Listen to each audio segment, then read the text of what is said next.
Welcome to Talking Giants player profiles and projections. It's PPP season. I'm your host, Bobby Skinner, here with my co-host, Justin Pennick. And that means for the fourth year in a row, the first one is going to be the longest tenured Giant on the roster, and that is wide receiver Sterling Shepard. Now, we get straight into these on the PPPs. We skip any banter, but it's the first one, and damn, I am excited to be back in the training camp. It's one episode every single weekday for the next 6 weeks. We're going to do 18 PPP episodes, 12 regular episodes. I'm very excited. Undecided on what's going to happen with Sterling Shepard this year. It's kind of he's a big question mark to start these off with. Hey, Bobby Skinner. Yeah, before we get into Sterling Shepard, I want to say my little spiel too. Can't believe we made it, man. We're here. It's PPP season. It's my favorite time of the year. There's not a lot of traditions that we have as Giants fans these days, because traditions typically imply things celebrating. Not a lot of traditions that we have as Giants fans that very much imply things like on the football field are related to the team. We have a lot of traditions that Talking Giants that we celebrate, that we've created as a show, but I'm kind of glad that the tradition that we celebrate, we can marry between a Talking Giants tradition and an on-field tradition, is that Sterling Shepard is still here, and we can kick off our PPP season with him. Yeah, and you know what? At the end of the season, it felt like we wouldn't be starting off with Sterling Shepard. You know, he is the longest tenured Giant by 2 years, going into year 7. And at 29 years old, he's coming off an Achilles tear, which is a season-ending injury that he suffered in week 15. Like, it really felt like when that happened, like, oh, this is it for Sterling Shepard as a Giant. It would make sense to cut him with the cap space they're in. But the Giants took his cap savings and turned it into a $4.2 million void year in 2023. So he's not costing anything extra on the cap than what his dead cap already was, and the Giants valued bringing him back. Yeah, and it's also important to note that it's his worst statistical season too of his NFL career that he's coming off of as well. Least amount of games played. It was at 29 years old. But here's why I kind of like bringing back Shepard. Sterling Shepard is the one player who didn't let Jason Garrett hold him back on the offense. Besides offensive linemen, where the scheme didn't change too much, at least for Andrew Thomas didn't let Jason Garrett hold him back, even though his O-line coach and Mark Colombo held him back a little bit. But Shep is the one player who didn't let Jason Garrett hold him back. He led the Giants in yards per game the last 2 seasons with 52 and 55, which were not the best of his career. In fact, they were the worst besides his rookie year. But, he played well in the Jason Garrett offense. And if you look at it with Daniel Jones, he was Daniel Jones' best wide receiver both years. 3 full games with Daniel Jones last year. He had 26 catches, 283 yards, and a touchdown. That's 8.7 catches and 94 yards per game. His catch rate in 2021 with Daniel Jones, 74%. That was down from 80% in 2020 with Daniel Jones. He has been the Giants' chain mover, and the only consistent bright spot on offense when he's played has been Sterling Shepard. He's been extremely reliable. He's been a good route runner. He understands his timing is perfect, and I think that's why he worked with Jason Garrett, is because it's such a timing offense. Well, Shepard's the guy you can trust. He's the most trustworthy wide receiver when he's on the field, Justin. Remember those first 3 games of the season that he had to start off? Kenny Golladay was doing okay, and we were waiting for that big breakout game from him. But the offense was somewhat moving well, especially after that Washington game. Offense was moving well. It was because of Sterling Shepard. There was a big 37-yard touchdown that Shep had against Denver week 1. 15 catches of 10 or more yards Shep had this year. 9 of them came in the first 3 weeks of the season. So Sterling Shepard, through the first 3 weeks of the season, very small sample size, it looked like he was about to have this career year. And there has only been one player that no matter what the system, his role has stayed the same and it has not been impacted, like you said, by Jason Garrett. And that is Sterling Shepard. He is that one player that no matter the offense, Shermer or Garrett, Shepard's role has stayed the same. I would say his role as far as the way he plays has stayed the same, but obviously they moved him out of the slot and then back into it. Yeah. But this past year, coming off 36 catches, 366 yards, and 1 touchdown, we're like, ooh, bad season. But it's just he missed games. He only played 7 games in the 17-game season. That's the most games he missed. his entire career, and that's crazy to think for a guy who has missed a lot of games. We're going to talk about his injuries in a second, but him and Daniel Jones has had good timing.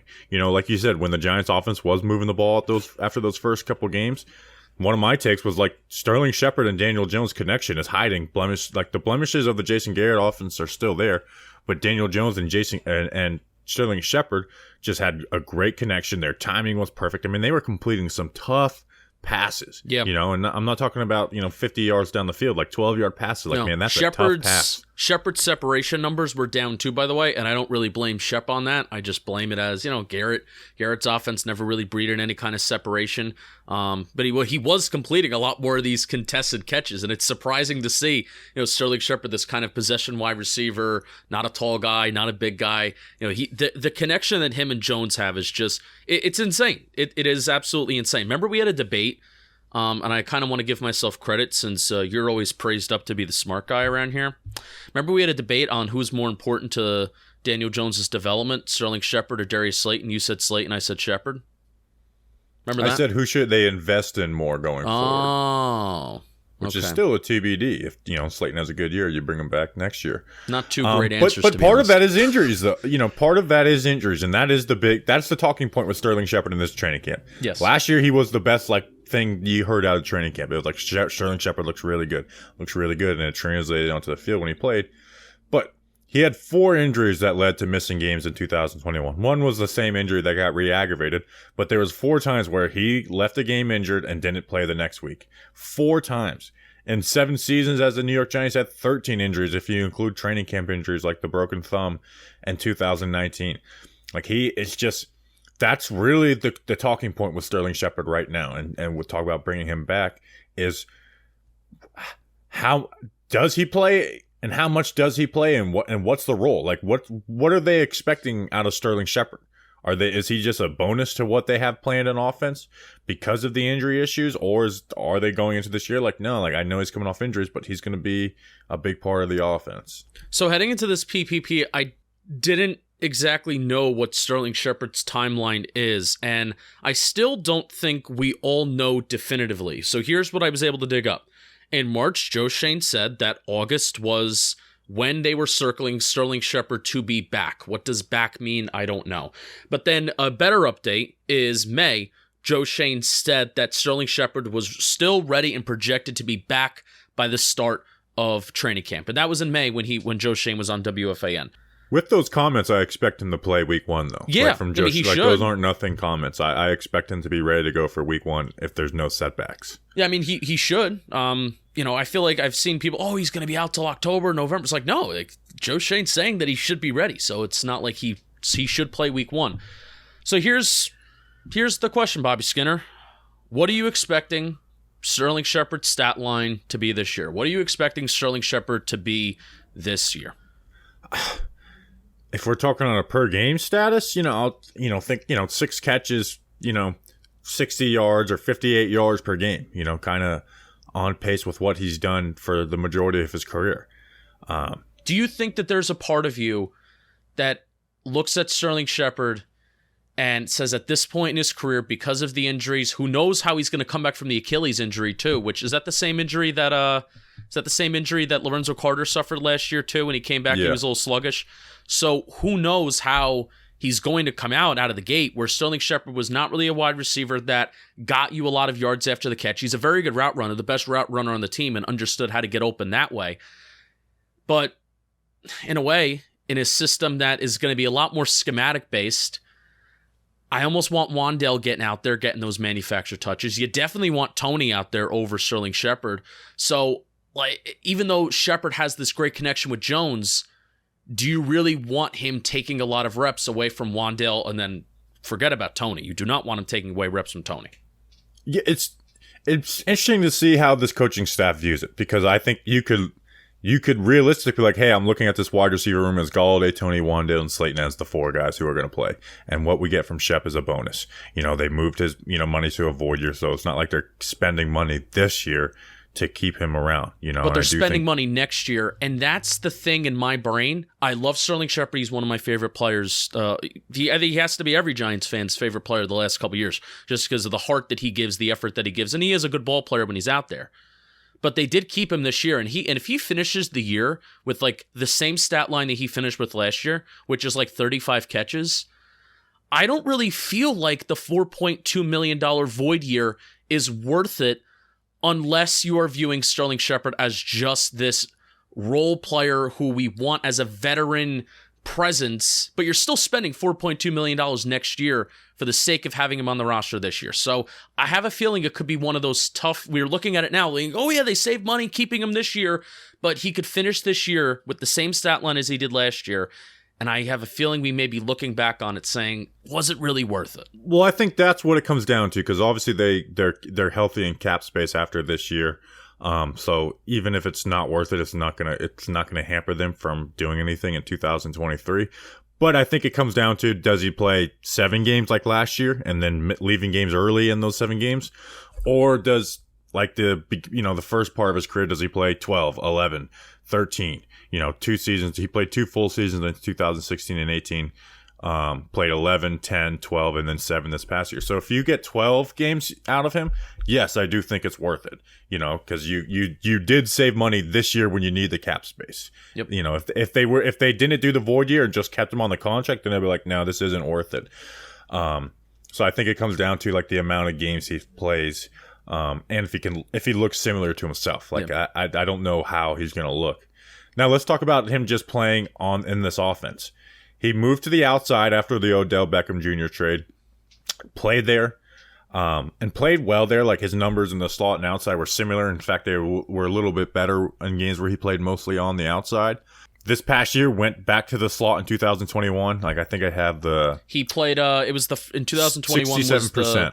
Yeah, it was the first time he took more than 50% of the snaps in the slot since 2018. Yeah, the years before, 35%, 44%, and then even in 2018, he played a decent amount on the outside when Odell was out. So, you can move him in both, but you're on an offense that has Kadarius Toney, who some viewed as a slot wide receiver, Wandale, who's definitely going to be a slot guy. The way I look at it is Galladay and Toney are outside guys, and again, they're going to move around. They're all going to get slot reps. It's not just, line up in the same 11 personnel every time.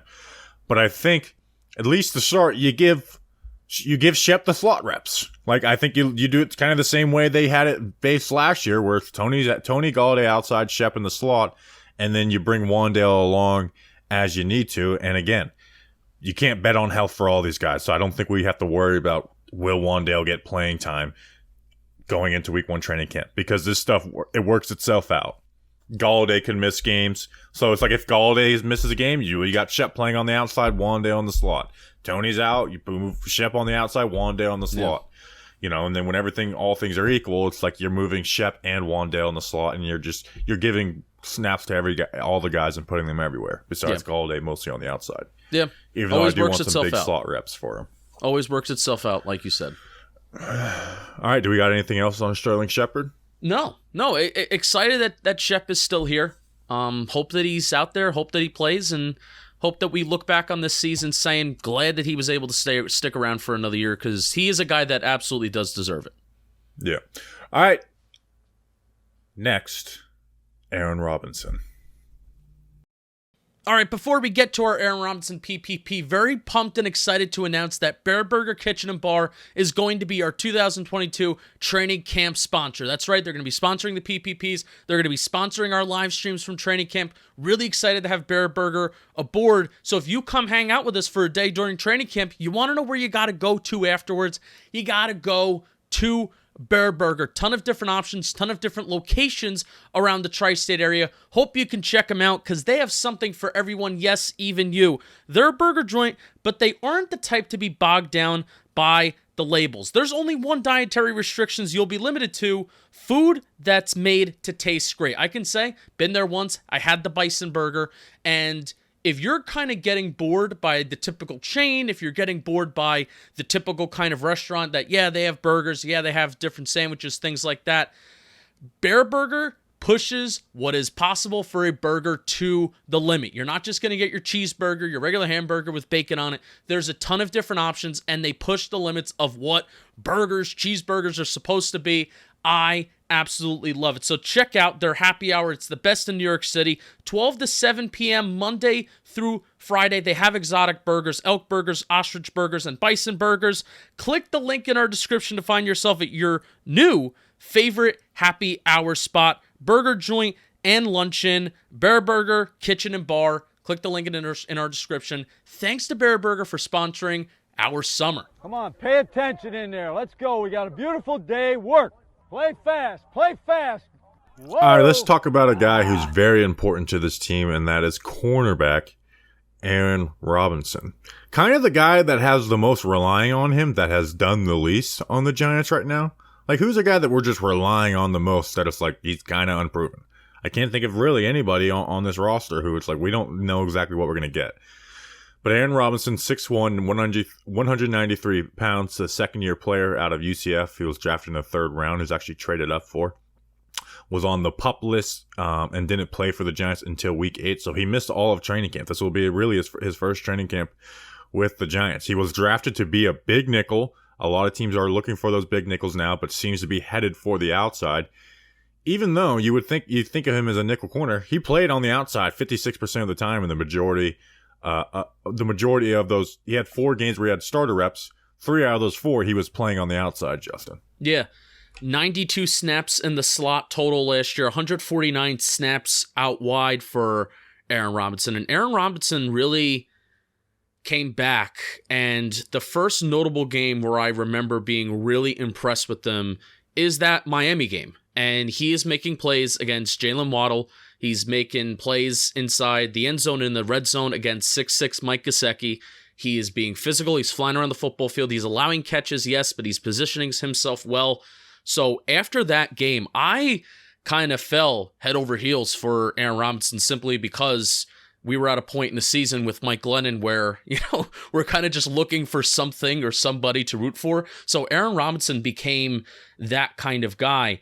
And it is crazy how much we are relying on him when that Miami game was the only game where he played 100% of the snaps. And then the rest of the games that he played in was 67% and then 58% and lower for the rest of the snaps. So we like Aaron Robinson. Aaron Robinson is a guy that I am rooting for, but would be lying to you if I'm not scared about what could happen when he's starting full-time on the outside as a CB2.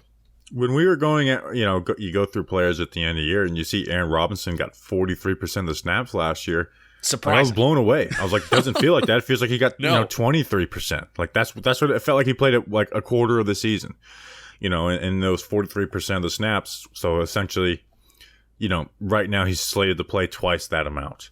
And his advanced stats, opposing QBs 19 of 30, 204 yards, 1 touchdown, 0 interceptions, 10.5 yards per catch, 6.8 yards per attempt.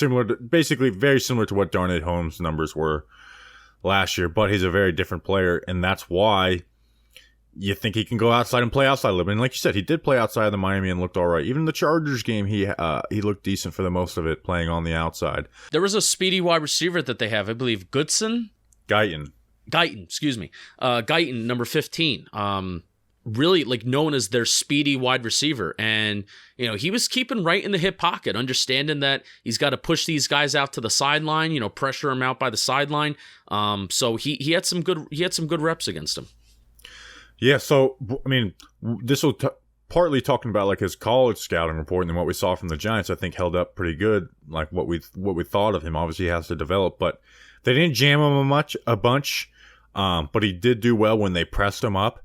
He has to be better with the release, but he does stay if he doesn't, totally lose the release, he stays in that hip pocket. And again, before we knew they wouldn't have another outside cornerback, outside of Adoree Jackson, Aaron Robinson was one of those guys, man, this guy's going to fit what Wink Martindale does. He plays man coverage, he's physical, he's going to come play up and fit the run game. That's why Patrick Graham and the Giants wanted him. Yep. He's very involved in the run, moving off blocks and laying hits. He's the perfect guy for that big nickel role. So teams are looking to cover big slots, tight ends at times, and fit up in the run game. He's 6'1", and he's a very physical player. So but it really is a big projection on what Aaron Robinson is going to be. You know, I know on these episodes we're supposed to tell you what's going to happen, but this is one guy where it's just a huge question mark of what we're going to get out of Aaron Robinson. I'm excited for it though. Like he is the guy whose stock can drop or raise the most this year. Like you can, because he's going to have a huge role no matter what, and the expectation of him right now is a question mark.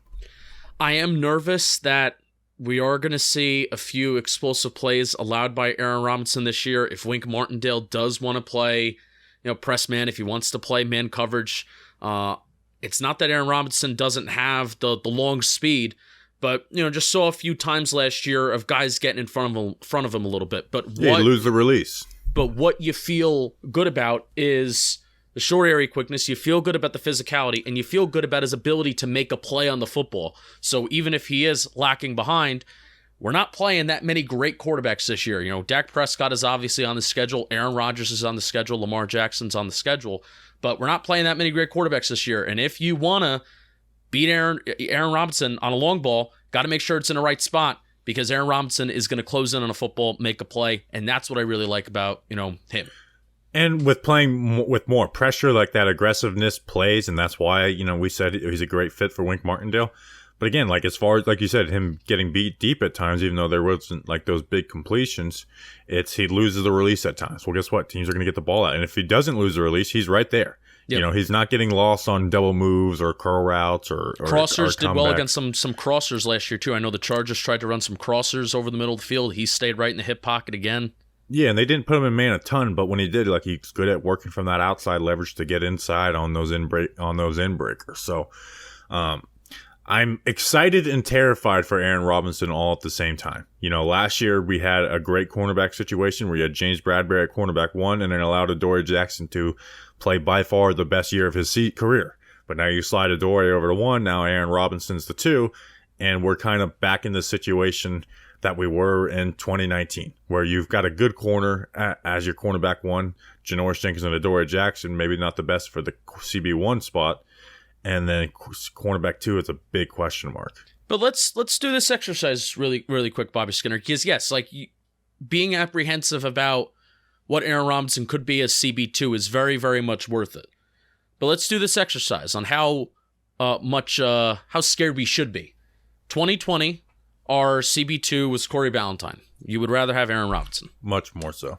2019, DeAndre Baker. You would rather have Aaron Robinson, especially considering that Aaron Robinson is in the scheme that DeAndre Baker would have loved to be in. Yeah, if we're looking at hindsight, right now we'd say Aaron Robinson, but at the time I would have definitely said DeAndre Baker. And we might be at the end of this year being like, at least DeAndre Baker was better than Aaron Robinson. Like Baker started playing well towards the end of that year. So I want to stay in the moment. If it's going into week 1, I would have much rather have DeAndre Baker than Aaron Robinson. And then 2018, 2017, you have Eli Apple. 2017 rookie year Eli Apple. Yeah, you'd rather take Aaron Robinson. Eli Apple is horrible. Aaron Robinson played better than Eli Apple did last year. It's kind of crazy. I kind of like Lou Anarumo as a defensive coordinator for the Bengals. Like, he did some good stuff with not the greatest parts. Yeah. But he needs to stay healthy though too. Like I think we talked about with Shep. Injuries are like he had a little bit of an injury. He missed the game last year after coming back. He missed the first 7 weeks of the season, all of training camp. Now him having a training camp is going to be good for him, but he needs to stay healthy. Yeah. Because if he just plays decent and he's healthy, this defense will exceed our expectations. If he plays decent and isn't healthy, then it's going to be a really bad defense. And if he plays bad, then it's going to be a really bad defense. Like he kind of is the hinge of this defense.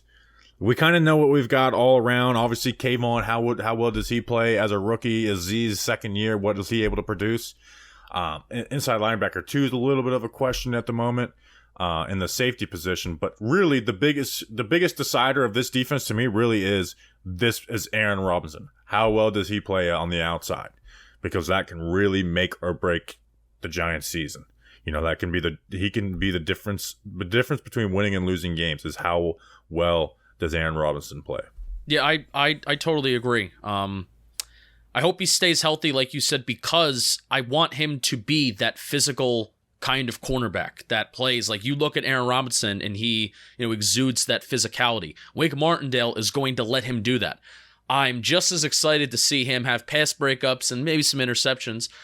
Just as excited to see him in the run game and how he is able to, stop guys like in screens and stop guys. He's really good in the run game. Come up and play the run game. If teams do want to run screens because maybe the Giants are a little bit aggressive and they blitz a lot, right?